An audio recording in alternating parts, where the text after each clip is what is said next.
YouTube, my name's Gray, and today on Consoletronics, the topic is terror, as I look at the insides and entrails of the survival horror genre in video games, with the game that started it all, Resident Evil.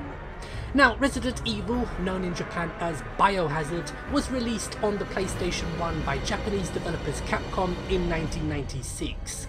Directed by a then still largely unknown Shinji Mikami, Resident Evil seemed to come out of nowhere and fill a vacant void for frights, jump scares and blind panic that gamers didn't even know they wanted. The 32-bit era as a whole was a very exciting time.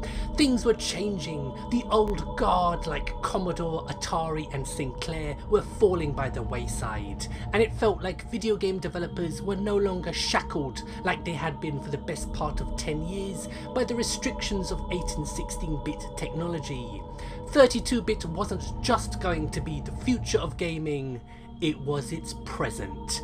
And it's into this maelstrom of creativity and developers looking to push the new hardware that Shinji Mikami, who had only worked on a handful of titles and none of them from any big franchises in his 3 years at Capcom, was given the creative reins for a new project and PlayStation exclusive. And as production began in 1993, the original premise was to produce a remake of an obscure 1989 Famicom title called Sweet Home, which was based on a poltergeist-style Japanese horror movie of the same name, starring the late legendary Japanese director Juzo Itami's then wife and frequent star of his movies, Nobuko Miyamoto. In fact, one of the reasons why Mikami was put in charge was because nothing was expected from this horror game. Horror itself wasn't a genre, and during its 3 years of development at Capcom, it was always referred to as that haunted house game. Now, before I talk about the release of the game, I think I should probably put into context the state of horror in popular culture at that time.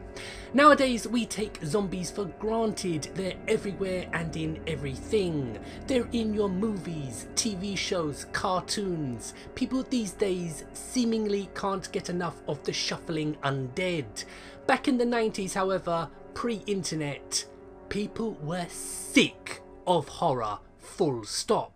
The endless stream of slasher sequels from big horror franchises like Nightmare on Elm Street, Friday the 13th and Halloween, each one being worse than the last, and despite a few notable entries in the zombie subgenre in the 80s like Reanimator and the writer of Alien Dan O'Bannon-helmed Return of the Living Dead, these were the last hurrahs for the zombie movie because of the trashy Italian efforts like Zombie and Zombie Flesh Eaters, which would each have dozens of titles and achieved some notoriety not for any quality they possessed, but for the controversy of being banned in certain countries like the UK, where they were labelled video nasties.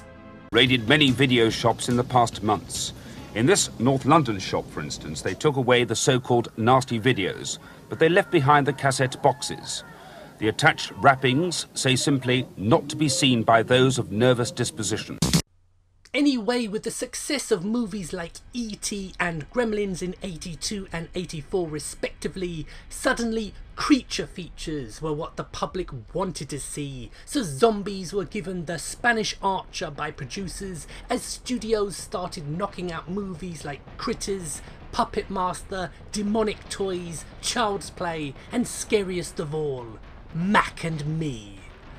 But they say absence makes the heart grow fonder, and ironically, by not trying to tap into what was popular at the time, but instead taking visual and design cues from the most easily recognizable and best zombie films, the George A. Romero Living Dead trilogy, they tapped into not only gamers looking for a thrill, but fans of old school horror like myself, who in '96 I had a large collection of banned horror movies on grainy pirate VHS like Cannibal Holocaust, Cannibal Ferox, I Spit on Your Grave and Necromantic, etc, etc.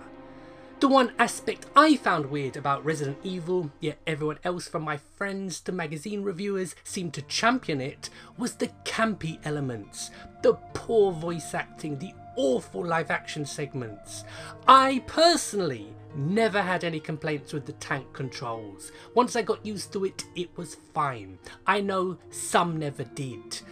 But despite some deficiencies here and there, I thought the first Resident Evil was a groundbreaking game in a variety of different ways. In '96, I bought a Saturn, and I was Sega through and through, Master System through Mega Drive. But in '97, I bought a PlayStation, largely just to play this game. Resident Evil not only ushered in a new genre in gaming, in survival horror, but would be the foundation for the renaissance of the zombie itself in popular culture.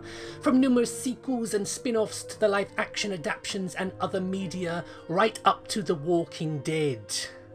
A lot of blood has passed under the bridge since its release, and it's ironic in many ways that what hurt horror the most, the sequel-happy studios in the 1980s, is a pattern Capcom have followed blindly for over 20 years. Despite derision by many, they just keep knocking them out. Shinji Mikami would return to his horror roots in 2013, being involved in high-profile survival horror The Evil Within. But with the industry changing almost by the day, and many both within it and on the outside unsure of where or which way the wind will ultimately blow on its future, the one thing I know I can say for certain is there will always be an audience for the macabre and things that go bump in the night. So my name's Gray. Thank you for joining me on this journey back to the crypt as I exhumed the corpse of one of gaming's greatest titles, Resident Evil. More videos up soon, so please like, share, comment and subscribe, and let me know your thoughts and experiences with Resident Evil in the comment section down below. So once again, thank you for watching and goodbye.